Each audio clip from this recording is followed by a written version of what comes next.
prepárese porque la posibilidad de que usted salga vivo de ahí es del 5%. ¿Qué? Desde muy pequeños hemos estado en la música, hemos sido músicos. Bueno, Mobile World nació en el 2015. Nos hemos conocido también porque desde el primer festival Viva Voz, Mobile World ha estado prácticamente en todos los festivales Viva Voz. Esas son las características con las que nacieron las cabinas: movilidad, facilidad de armado, acústica e insonorización. Si no pensamos también nosotros como individuos para poder dar lo mejor a los otros, pues no hacemos mucho tampoco. Bienvenidos al video podcast La Voz, dirigido por Isa Junca. Adéntrate en el fascinante universo de la voz, donde cada palabra cobra vida. Conoce a los personajes que hacen historia en la industria. Descubre los secretos y relatos de las voces que dan vida a la voz profesional. Voces, entrevistas, historias, anécdotas, personajes. Video podcast A Voz, una producción de A Voz Academia. Estamos hoy en un nuevo capítulo del video podcast de A Voz Academia. Y como siempre tenemos invitados excepcionales y es un momento muy enriquecedor para conocer historias, cómo nos conectamos con esta industria de la voz, del sonido, de la locución, de la acústica también. Y hoy me encuentro con Edgar Sáenz, que es uno de los fundadores y los directores de Mobile World. Y bueno, estoy feliz de tenerte aquí. ¿Cómo estás, Edgar? Muy bien, Isa. Feliz de estar acá. Un honor para mí que me invites aquí. Bueno, no, genial, porque a todos los que conocemos los Mobile World o los Mobile Bros, como dicen algunos. No entiendo. Yo sí. Es que sí entendí la referencia.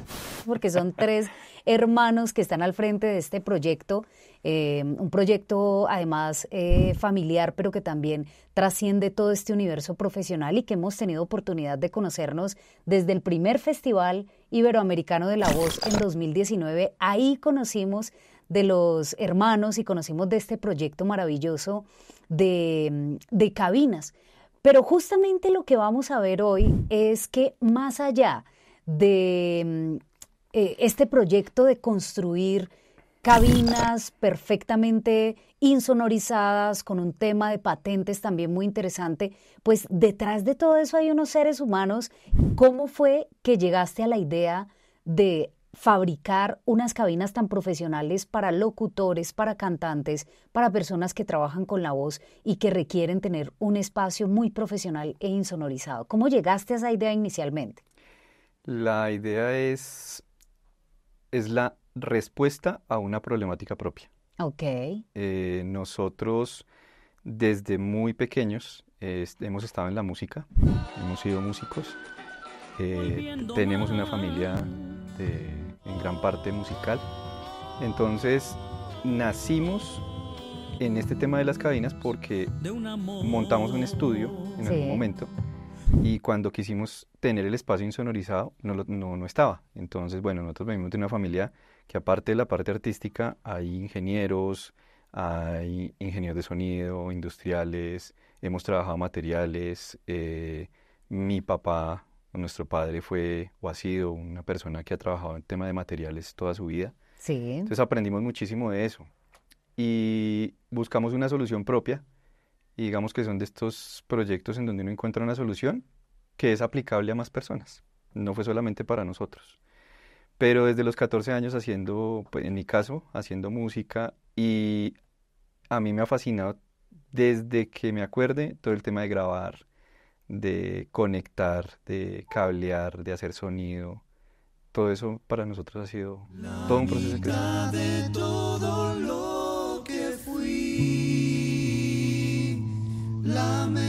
Ok, maravilloso. Entonces viene justamente, como tú dices, de ese universo musical. Entonces me puedo imaginar esa escena, Edgar, en la que tal vez estaban ustedes grabando una canción. Me puedo imaginar que algún rock o algo por ahí y pasaba el perro o algo pasaba y ustedes no podían grabar bien. ¿Y en qué momento es que ya deciden volver esto como un negocio, una patente? ¿Cuánto tiempo después pasó? ¿Hace cuánto que empezaron con este proyecto de Mobile World? Bueno, Mobile World nació en el 2015. Empezamos el proceso como de construcción de todo esto, pero venimos desde mis 14 años y de mis hermanos también de muy temprana edad, haciendo todo este tema hasta de instrumentos. Yo creo que hasta hemos fabricado instrumentos. Wow. Entonces, el conocimiento del audio, el conocimiento musical, el habernos formado en la parte acústica, y más allá de esa formación o de entenderlo, es entenderlo como un problema propio, ¿sí? Poder separar uno a grabar y decir, esto no me suena bien, ¿por qué suena de esta manera? ¿Qué está fallando? Un ruido, entonces uno ponerse a limpiar una grabación que hace años era Ajá. literalmente toda una odisea Sí, poder sí. limpiar un ruido. Hoy Entonces, en día hoy en existen día, plugins y claro, todo es existen más fácil, plugins pero y también mucho tiene que ver la captura, ¿no? la captura, sí, y nosotros siempre hemos sido partidarios de que eh, la captura es básica. Ujú. Y no hablando de Mobile Wall, sino desde antes. La captura es básica. Si uno no tiene una buena captura, puede estar perdiendo una cantidad de cosas. Ok. Y bueno, entonces ya con esa conciencia que ustedes tenían de lo musical, de la importancia de la acústica, del sonido, ¿cómo es que empiezan luego ya entonces a patentar la cabina que hoy existe? Y que pues para esta industria de locutores, actores de voz, no solamente en Colombia, sino en Latinoamérica y el mundo cada vez empieza a ser ya más relevante, ya cada vez los identifica más. ¿Cómo fue ese proceso de llegar a la cabina que hoy existe? Describamos un poquito para los que de pronto no conocen las características de estas cabinas Mobile Wall. ¿Qué contienen? ¿Qué es lo especial de ellas? Bueno, nosotros cuando diseñamos la primera cabina o se diseñó la primera cabina, el diseño inicial es de nuestro hermano mayor. Él es ingeniero industrial y es guitarrista y cantante. En ese momento que él hizo el primer diseño, pensamos en una lista de soluciones. ¿Qué necesitamos que se solucione? Uno, que fuera móvil, que pudiéramos transportarla de una manera fácil nosotros mismos. Dos, que tuviera una respuesta acústica lo más profesional posible. Tres, que su nivel de insonorización fuera muy bueno, que pudiéramos estar tranquilos de que en donde grabáramos no íbamos a tener problema ni hacia adentro ni hacia afuera. Porque el primer sitio donde tuvimos la primera cabina era un cuarto, Sí. literalmente un cuarto arrendado Sí. dentro de una casa que era oficinas. Ok. Estos barrios que ahora en Bogotá, que de casas gigantes que ahora son oficinas, Sí. teníamos un cuarto alquilado. Entonces necesitábamos que fuera práctica de mover, que tuviera muy buena respuesta, que tuviera muy buena insonorización, pero lo pensamos más que para adentro, hacia afuera, que no molestáramos al resto de las oficinas. Entonces teníamos que tener un muy buen nivel porque cuando uno habla en términos de hacer voz, la contaminación hacia afuera es muy fácil de controlar, hacia adentro es donde es difícil. Pero nosotros también logramos hacer hacia afuera y hacia adentro. Entonces esas son las características con las que nacieron las cabinas. Movilidad, facilidad de armado, que cumplieran con características de acústica e insonorización. En ese sentido, después en el proceso fuimos aplicando normas y fuimos diciendo, bueno, ¿qué es insonorizar? Entonces muchas personas dicen insonorizar, pero es que yo alcanzo a escuchar. Insonorizar no significa que yo no escuche nada. Eso solamente pasa en cabinas anecoicas, que son en laboratorios muy, muy elaborados. Insonorizar significa que yo pueda cumplir con algo, y ese algo es una norma. Entonces nosotros empezamos a trabajar contra normas. Que acústicamente yo tenga unas respuestas con alta linealidad, que no tenga exacerbadas ciertas frecuencias, que pueda controlar a través de los materiales que yo ponga, y llegamos a ese tipo de cosas. El empezarlas a fabricar fue otra carambola de la vida de un amigo mío, colega, ex socio de otra empresa que yo tenía. Me dijo, ¿usted por qué no patenta eso? Y yo, ¿qué le voy a patentar a una cabina? Entonces viene ese mito de que las patentes son algo en donde solamente es gente vestida de blanco, Sí. en un laboratorio, con Ajá. muchísimo Un tema dinero médico, y las una vaina así. supercomputadoras. Sí. Y no, yo puedo tener un tornillo y ese tornillo encontré un ángulo que en la forma de colocarlo en ese ángulo soluciona un problema en el mundo y nadie más lo había hecho así. Eso lo puedo patentar. Desde que nadie más lo haya hecho y solucione algo y tenga una aplicación. Entonces, eso fue lo que llegamos y cuando ya empezamos a ver ese tema y empezamos el proceso dura más o menos 2 años, una investigación a nivel mundial, y se encontró que nuestro sistema era único en el mundo. nuestra forma de ensamblar. Entonces, ese fue como un campanazo y bueno, y ahora es patentado y bueno, pero nosotros estamos grabando y ahora ¿qué hacemos? ¿Lo fabricamos? Entonces ahí aplicó la otra parte de nuestra vida, de haber trabajado en la parte industrial, en la parte de producción, en conocer de empresas. Yo trabajo hace muchos años como consultor empresarial, entonces he conocido muchos procesos empresariales, industriales, y aplicamos eso a fabricar. Y empezamos a fabricar, entonces nos empezaron a pedir, y ya fue una necesidad de empezar a fabricarlo ya de una manera más industrial. Ok. Y bueno, últimamente y cada vez más en los eventos, en los festivales, en los congresos de locución, de voz, hemos visto cada vez más la presencia de Mobile Wall, inclusive recientemente en Estados Unidos, y ya eso viene siendo cada vez un avance más grande y vamos viendo cómo entonces esta patente y cómo Colombia, desde una empresa como Mobile Wall, empieza ya inclusive a mirar hacia otros países como Estados Unidos. ¿Cómo es el mercado acá de la voz? ¿Cómo están respondiendo los locutores? Porque sabemos que también hay muchos retos e incluso sabemos que después de la pandemia, ¿fue mejor para ustedes? ¿Fue peor? Yo diría que mejor, en el sentido en el que mucha gente, al justamente tener que grabar desde casa, pues necesitaba esa solución acústica, ¿cierto? Y esa solución en general de tener casi que su estudio de grabación en casa. Otros estudios de grabación, por el contrario, empezaron a desaparecer porque empezó ya a masificarse el hecho de que muchos locutores tenían sus propias cabinas en casa. ¿Cómo ha sido este movimiento? ¿Cómo les ha beneficiado o afectado a ustedes? Y después de pandemia, ¿notaste que hubo un aumento justamente en la cantidad de personas que piden cabinas? ¿Cómo está esta dinámica? La dinámica, bueno, la pandemia fue importante en ese sentido porque concientizó mucho del trabajo en casa, Sí. del no salir. Y hoy en día estamos en un proceso en donde ya casi nadie quiere trabajar si no es vía remota. Y en muchos casos, me incluyo en muchos aspectos laborales. Pero también ha jugado un papel importantísimo el hecho de que cada vez todo, en toda profesión, necesita más detalle, ¿sí? Voy a poner un ejemplo muy escueto, pero yo alcancé a ver de niño cómo había una persona que inyectaba en el barrio con una sola jeringa de vidrio y la esterilizaba con agua caliente y uno llamaba y decía, necesitamos que nos ponga una inyección, y entonces venía y ponía esa inyección y esterilizaba y volvía y ponía.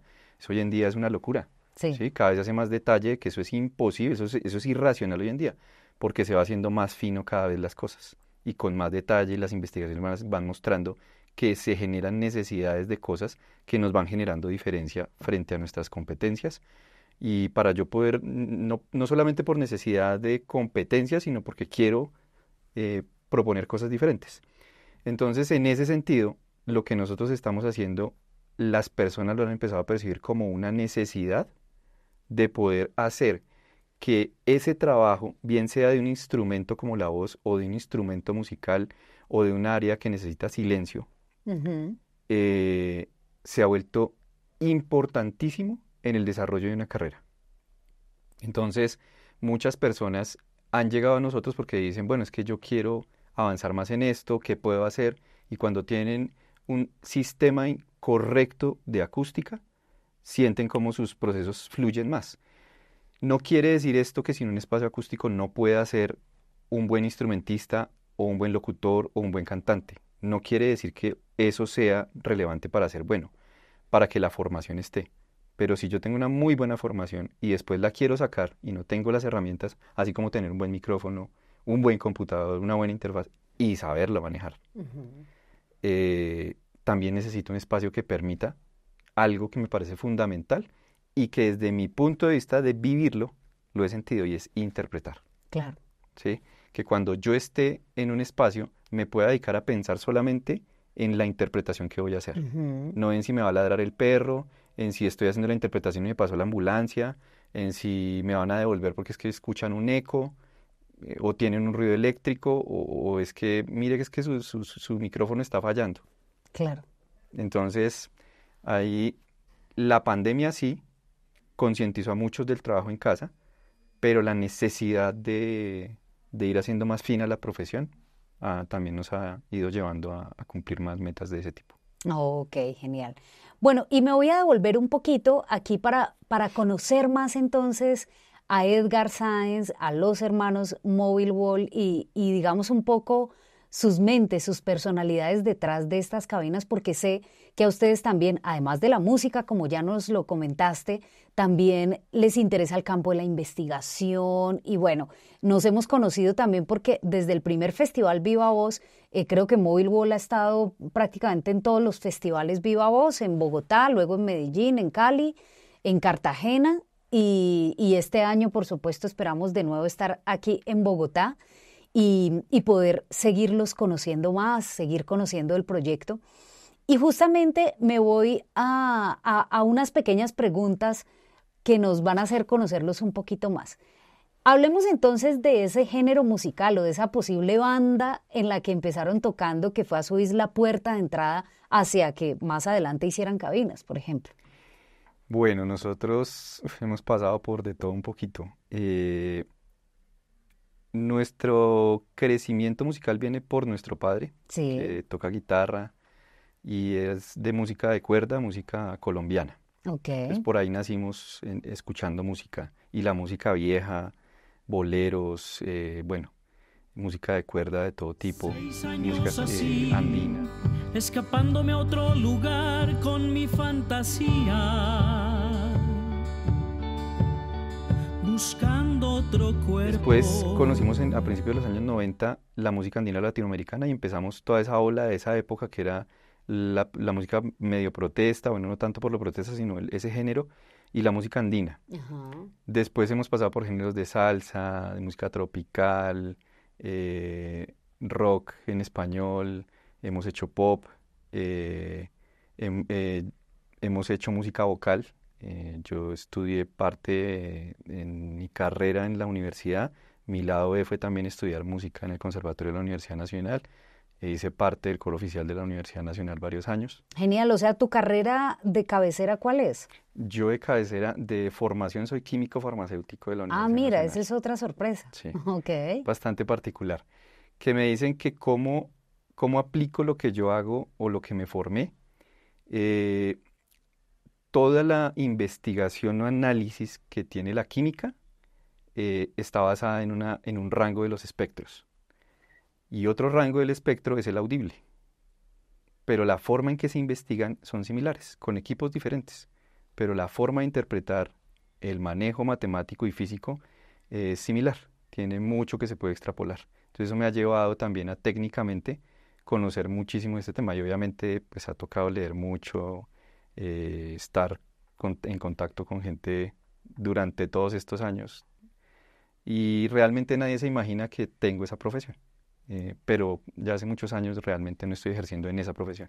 Ok, pero sí esos conocimientos los Claro. traes de alguna manera. Totalmente, además que mi profesión es la más fuerte en temas de calidad. Entonces, internamente los procesos de calidad son muy fuertes en la empresa. Y esa profesión me llevó a ser consultor de software.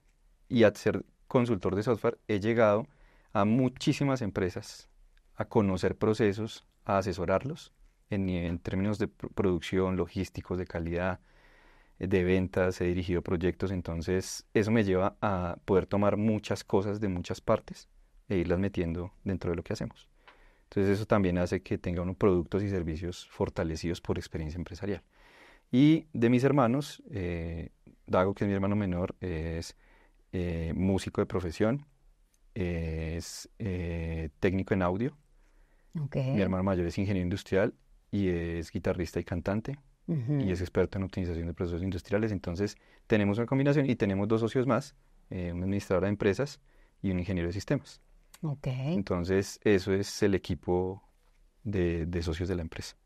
Ok, y bueno, eso en la parte musical.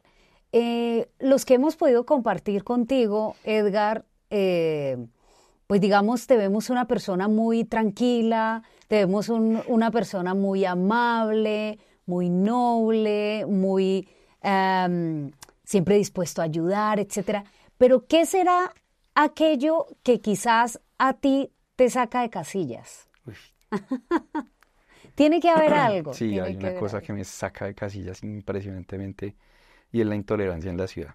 Ok, Eh, ese tema de no saber aceptar nuestros errores. O ok. sea, en la ciudad, bueno, y en todo, pero sobre todo en la ciudad pasa mucho y ese es el ejemplo más claro de qué es lo que me saca a mí de casillas, y es la intolerancia. Y antes, la intolerancia tiene una característica y es que no vemos hacia adentro, Ujú. ¿sí? Entonces el otro día escuchaba en radio que estaban comentando una anécdota que alguien iba por un puente, iba una mujer, una niña en una bicicleta Sí. y, y le gritó a la persona del carro, que era la persona que estaba contando la anécdota, oiga, es que no se da cuenta que voy sin frenos. ¿Qué? O sea, a ese nivel llegamos a que mi problema no es mío, es suyo. Ujú. Usted es el del problema. Si yo no tengo frenos, es problema suyo. Claro. Eso a mí me saca de casillas. A veces, no sé, alguien comete una imprudencia y se le atraviesa a uno, entonces viene la grosería, viene y uno dice, pero si el error no es mío, Ujú. ¿sí? Ese tipo de cosas me molesta porque en mi vida, antes de lanzar el juicio, Ujú. trato de pensar primero miro hacia adentro y digo, está bien, soy yo el del error, pasa algo, pero cuando las personas lanzan el problema hacia uno, eso a mí Claro, te saca de Uy, casillas. es impresionante. Y por el contrario, Edgar, ¿qué puede ser algo que estando fuera de casillas quizás, o estando acongojado, o estando aburrido, o estando cabizbajo, qué te puede levantar? ¿Qué me puede levantar? Bueno, inicialmente mi esposa es increíblemente importante en mi vida en ese tema de levantarme. Ok, Ella es una persona con una alegría increíble, entonces ella, a veces estoy así, estoy ofuscado, triste, estoy preocupado, ya, bueno, ¿qué pasa? Mira, bueno, tranquilo, y ya con un tranquilo, ya me pone a pensar y lo hago. Me hace muy feliz, muy tranquilo escuchar música, ujú, me hace muy feliz y estar tranquilo, ver a la gente bien. ujú. Me parece muy gratificante ver que las personas estén bien. Genial. ¿Y tienes en la vida así como una filosofía de vida, como, no sé, una frase célebre que te acompaña o un mantra que quizás tú dices, no, mire, es que funciono de esta manera o algo así que te identifique, que tengas tú como un faro ahí de luz? Eh, Creo que bueno, hay dos o tres cosas que siempre tengo en mi cabeza. Una es tratar de manejar el orgullo. Ujú, El orgullo creo que es el peor enemigo de cualquier emprendimiento. ujú. Y la vida es un emprendimiento. Sí. Todos los días nos levantamos a resolver, todos los días nos levantamos a saber a qué vamos a hacer cosas. Si uno no puede luchar contra el orgullo, entonces si a mí, por ejemplo, en términos empresariales, hablemos de una cabina y un cliente me dice, es que a mí no me gusta cómo me dejó esta luz, yo puedo tener dos opciones, o me molesto y le digo, eso fue lo que yo le vendí y ahí está, y eso fue lo que usted pagó, o le digo, sí, tiene razón, pero dígame por qué no está bien así. Y más bien escucho y lucho contra mi orgullo de decir, es que me está diciendo una cosa que está mal, y más bien investigo hasta donde yo realmente sepa que eso sí está mal o está bien, o podría ser mejor. No hago crecimiento de lo que hago. La segunda es, ya no planifico a largo plazo.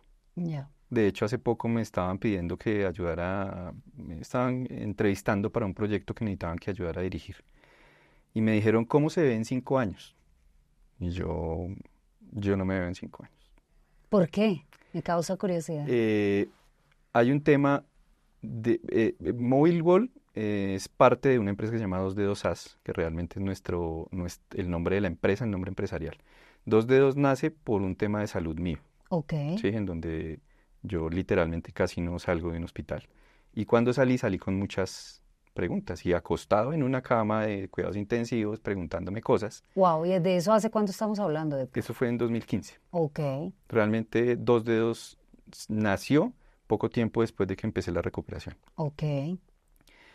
¿Por qué? Porque todos los días nosotros decimos, mañana cuando tenga, o el día que pueda, o esperemos a qué, o si vamos a llegar a, y resulta que ese llegar a puede ser que mañana, no sé, tembló y se nos cayó todo encima. Entonces, hubo un ejercicio que fue el que más me despertó a dejar de pensar en eso. En el primer control médico que tuve después de todo el evento, el cirujano me dijo, lo tengo que volver a operar en 6 meses, pero prepárese porque la posibilidad de que usted salga vivo de ahí es del 5%. ¿Qué? Entonces, yo salí destrozado, yo dije, me voy a morir en 6 meses, me voy a morir en 6 meses, me voy a morir en 6 meses, salí, lloré, me voy a morir en 6 meses, me voy a morir en 6 meses, me senté en la cama del apartamento y me senté en mi cama y miraba por la ventana y me va a morir en 6 meses, me va a morir en 6 meses. ¿Y qué pasa si tiembla en este momento? Y se me cae toda esta vaina encima. Pues no van a pasar 6 meses. ¿Qué pasa si mañana salgo a caminar aquí al parque? Hay un parque donde yo caminaba. Y salí a caminar y dije, ¿qué tal si salgo y pasa un camión de la basura? Y dije, ¿qué tal si salgo mañana y no me doy cuenta y pasa el camión y me atropella? No tengo que esperarme 6 meses para eso. Todos estamos acá, no sabemos qué va a pasar. Entonces, hay que vivir el momento. Hay que pensar obviamente en lo que va a pasar a futuro. No puede uno empezar a andar pues tampoco para donde me lleve el viento. Pero no en ese sentido de pensar es que en 5 años voy a conocer Europa. Pues si va a conocer Europa, esfuércese por hacerlo lo más pronto posible. Claro. ¿Sí? Edgar, pero me dio curiosidad, ¿qué pasó después de esos 6 meses? O sea, ¿cómo superaste eso? Sí, el proceso fue realmente a la final fue de año y medio. Ok. Fue año y medio donde en ese año y medio para volver a un proceso en donde me tenía que hacer otra cirugía de reconstrucción. Pasó en los 6 meses, el cirujano me dijo, no, usted no está bien para operarlo. Pasó un año y al año me dijo, no, todavía no es el momento. Y llegamos al año y medio y pasó eso, pero en ese año y medio hice lo que dije que iba a hacer en los próximos 5 años. Ok. ¿Sí? Creé una empresa, nació Mobile World, me casé, hice cosas con mi familia que nunca había hecho, determiné a hacer otras que dije, voy a hacer esto, pero no como un plan de esos de 5 años, y entonces, no, hay planeaciones que son necesarias y empresarialmente hay que hacerlas, yo no es que esté diciendo que va en contra de eso, pero en ese año y medio pasó eso, y al año y medio pasó todo el proceso de salud nuevamente, me recuperé y seguimos adelante, pero ya el cambio de vida fue tremendo, la forma de pensar, de dejar de mirar tanto, nosotros tenemos la tendencia a mirar hacia afuera los problemas y a veces nos damos cuenta que los problemas están adentro, a veces nos damos cuenta que la respuesta la tenemos nosotros. Aprendí también que si es en religión o un psicólogo, ellos no tienen la respuesta, ellos nos ayudan a encontrar la respuesta, pero la respuesta la tenemos nosotros en la cabeza y en el corazón. Entonces aprendí a encontrar más respuestas dentro de mí a través de todo ese proceso. Wow, increíble. Pues no me había imaginado que hubieras pasado por esa situación tan difícil y que además es un ejemplo de justamente lo que estás diciendo, como de tomar la acción y dejar uno de esperar a que pasen las cosas, sino activamente uno ir por ello, ¿no? Sí, hacer que las cosas pasen. Bueno, y finalmente, Edgar, ¿cómo ves el panorama de las voces en Colombia y el mundo? ¿Cómo ves, digamos que con todos estos temas de la inteligencia artificial, pues es inevitable que todos pensemos en que eso pueda representar una amenaza, pero un poco conectando con lo que tú estás diciendo y con la experiencia que nos acabas de comentar de vida, ¿cómo ves tú el panorama para un locutor hoy, para alguien que trabaja con su voz o que es cantante, para nuestra industria, para la misma empresa de Mobile World, a la luz de esa posible amenaza, o si tú no lo ves como una amenaza, sino que lo ves como una oportunidad? Yo ya voy a decir para mí que es amenaza y que no, o que es competencia más bien. Si yo fabrico, si yo soy un usuario de una licuadora y me ponen inteligencia artificial en la licuadora que va a hacer que la licuadora funcione mejor, eso para mí es maravilloso, una maravilla. Pero si yo soy el que fabrica las licuadoras y hago licuadoras mecánicas y aparece una licuadora con inteligencia artificial, pues me va a amenazar. Sí. Es una competencia directa para mí. Entonces hay una cosa que creo que no se está entendiendo bien desde mi punto de vista, y es que no se entienda que es competencia, amenaza, y que realmente es lo que me ayuda, ¿sí? Entonces hay personas que no, es que eso no es una amenaza. No, sí puede ser una amenaza. Entonces ahora, ¿qué pasa para eso?